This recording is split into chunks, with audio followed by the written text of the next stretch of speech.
you are new here, welcome. If you look in the description box below, I have a link where any of my supporters can ask me anonymous questions, and I will make a video dedicated just for you, to your question, answering it to the best of my ability.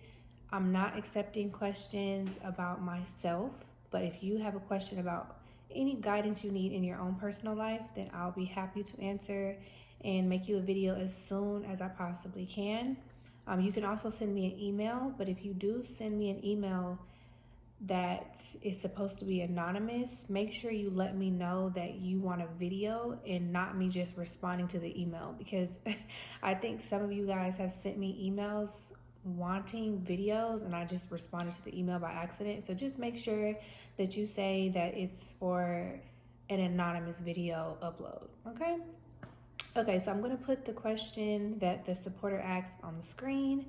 They need advice about how to deal with distractions and energy vampires. So I think this is a really good question, and I feel like it's something everyone really needs help with.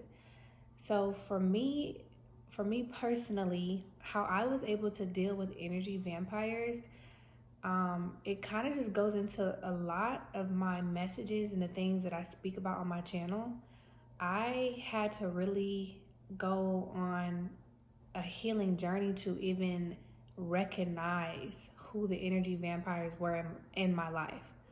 When you're unhealed, you're not able to recognize the people around you who are just trying to suck the life out of you. You're not able to recognize it because you are looking at them and looking at the world from an unhealed point of view. So I had to really it was more so about self-love. For me, I had to go on my self-love journey and find myself in order for me to see the people, things, whatever around me that did not serve my highest good. So self-love, if you truly, truly love yourself, these energy vampires, they have no power over you. They only have power over you if you are unhealed and you don't have that unconditional love for yourself.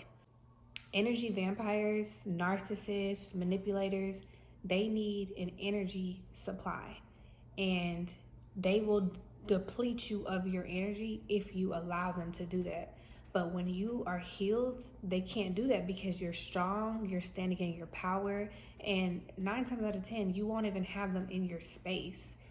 And if they do come into your space, they sense your presence and they can feel your energy and can see that you're more powerful, you're stronger, and you're no longer that people pleaser. You're no longer taking anybody's mess. So you have to heal. Like, you have to self-love. Like, I speak on this in my channel constantly, and I'm never going to stop. The world, your outside world changes when you heal and you truly, truly love yourself. When you love yourself, you're not going to accept less than what you deserve. You're not going to participate in relationships that aren't beneficial to you in any way. If you're constantly just giving and giving and giving to someone and not getting anything really in return, then you're dealing with the energy vampire. And if you want to cut the cord, you first have to acknowledge that. Like, you have to acknowledge that. And people who are empathic, and us people who have them big, beautiful hearts, we try to see the good in everyone. And what I had to learn is I had to stop trying to see the good in everybody else and see the good in myself. Because when you have a big heart and you're a loving person, it's not that these people in your life, these energy vampires, are so amazing. It's that your love is so big, it's so beautiful and amazing that it's an illusion. What you see of this person is just your love. That is not who that person truly is. That person is truly a narcissist. They're truly manipulative, and they have shown you that over and over and over again. But because you're that lover girl, you're that lover boy, you cannot see that, because people who move with love see the world completely different from other people. Completely different. We're not always able to recognize those signs, even though they're right in our face.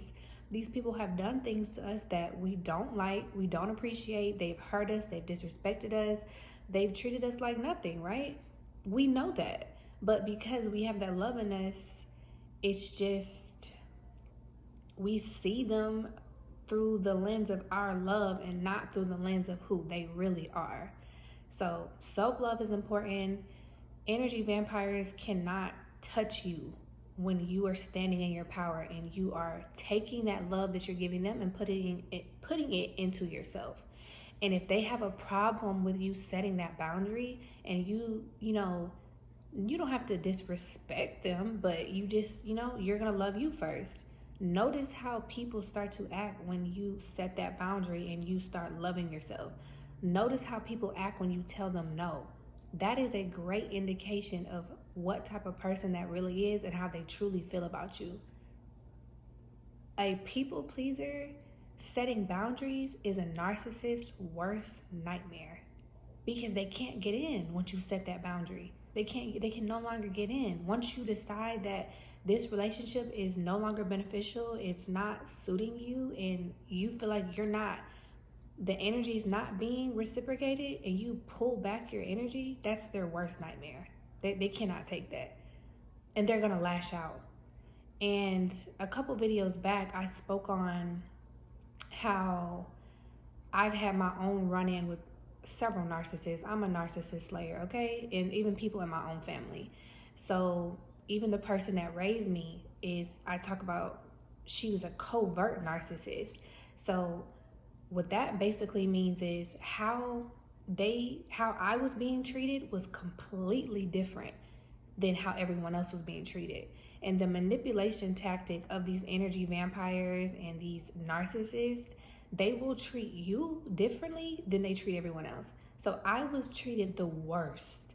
I got the worst of this person because of some deep rooted issues that she had that she did not heal from. She took that out on me, and I got the worst of that person. Everybody else did not get that same version. To the outside world, this person was so just strong and loving and caring, and she's always trying to do things for other people and trying to give people advice. And I was the one, because I'm chosen of my family, I was the one who saw this person for who they really were, and they did not like that. So they spent their entire life and my entire life beating me down as much as they possibly could, trying to suck the life out of me so I would no longer be able to stand up for myself and stand in my power.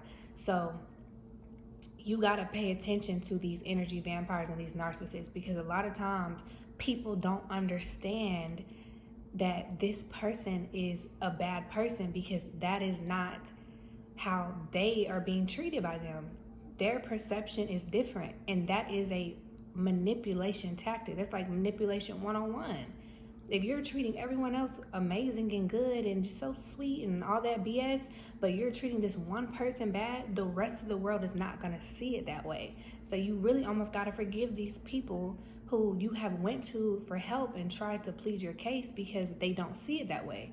But how you defeat these energy vampires and these narcissists, you move with love. That's what you do.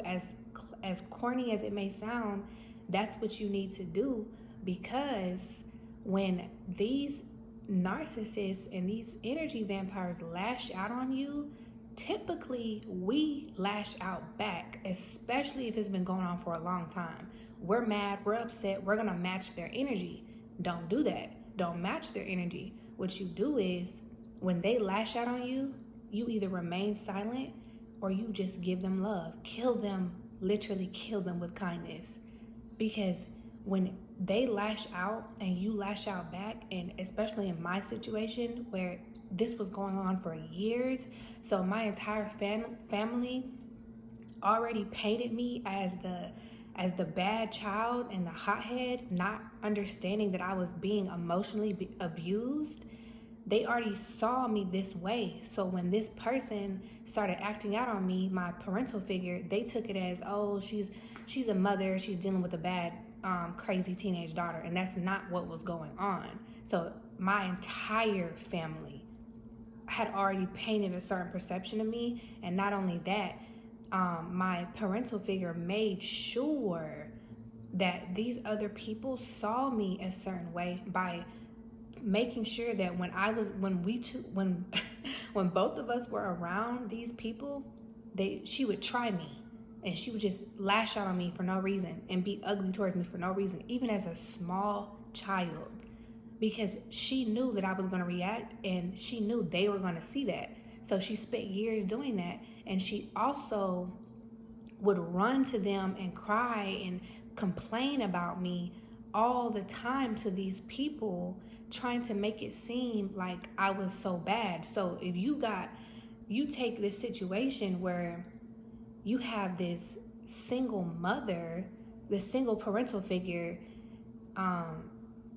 having issues with the typical, stereotypical daughter who, they try to paint little girls, especially black little girls, they try to paint us to be as these angry women, these angry little girls.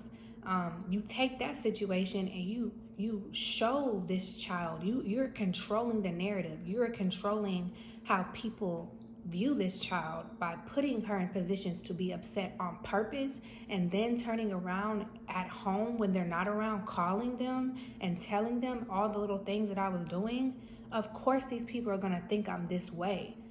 They don't know I'm getting emotionally abused or physically abused or sexually abused. They don't know any of this is going on, because this narcissist, this energy vampire, has controlled the narrative, and they're very good at doing that. Very good.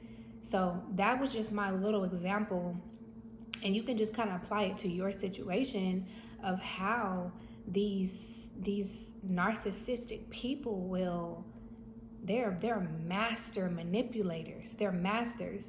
But because I have spent so much time around narcissists, pretty much, like I said, I'm a narcissist slayer. I have been around every single type of narcissist there is.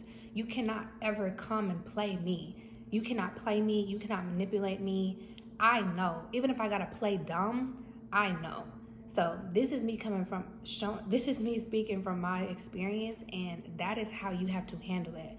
You have to move with love, because they are who they are. But if you give them that same energy back, the rest of the world is going to blame you, because like I said, the rest of the world has been shown the good side, not the ugly side.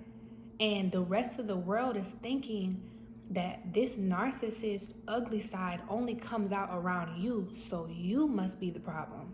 But that's not true. You're not the problem. You are just the scapegoat you were being perceived as the problem because this narcissist has decided to make you the problem, and every single chance they get, they're going to send you problems. They're going to try to cause you a problem. But move with love, and you're going to destroy them, okay? You're literally going to destroy an energy vampire when you stop responding, you stop giving them your energy, you literally stop caring. They can come to your face boo-hoo crying. I don't want you to show any emotion. Look them dead in the face, just like this. And don't show no emotion. Okay, you done? Okay, you can leave now. Like monotone, don't show no emotion. They're going to tweak by any means, by whatever you do not give them that energy back. That's what they want. They want you to get angry. They want you to cry. They want an emotion out of you. You literally have to drop into your body and remove any emotion out of that situation and just give them absolutely nothing. Absolutely nothing. Okay? So that's how you handle that. That's how you defeat energy vampires and slay narcissists. Move with love. Do not give them any emotion. They need your energy. You don't need theirs. I would have to know exactly what is distracting you to really help you with the distraction. But I will say this, and I'm going to keep this short as I possibly can. When it comes to distractions, you have to look at it differently. You have to look at this thing that's distracting you like it has control over you. See, me, I don't like things having control over me. I don't like people feeling like they have control over me. or other things outside of me having control over me. I really like to be in control. I have a little bit of control issues, but if there are things I can control, like I know I can control them, then that's what I'm going to do. So anything outside of me, whether it be, for example, sex can be something that controls people's mind and can get them all crazy. I went on my celibacy journey last year, and I'm not controlled by sex. Sex does not move me. I don't care to have it or go and get it or nothing. That's not something that can control me. I'm not gonna hit up one of my old exes when I'm feeling away, like, oh, let's go. No, I'm not gonna do that because I don't care. It doesn't control me. So that's the example. Or like, I don't know if you maybe smoke weed or something, or do some type of recreational drug or whatever. I talked about on my channel that I used to smoke weed before. That had a control over me, and now it doesn't. I don't care for it. I don't care about it. I don't really think about it. I don't sit around and say, dang, I need to hit the blunt. I don't do that. So I don't know what this thing is that's controlling you or that's distracting you, but you have to look at it that it has control over you, and nothing outside of you should have control over you.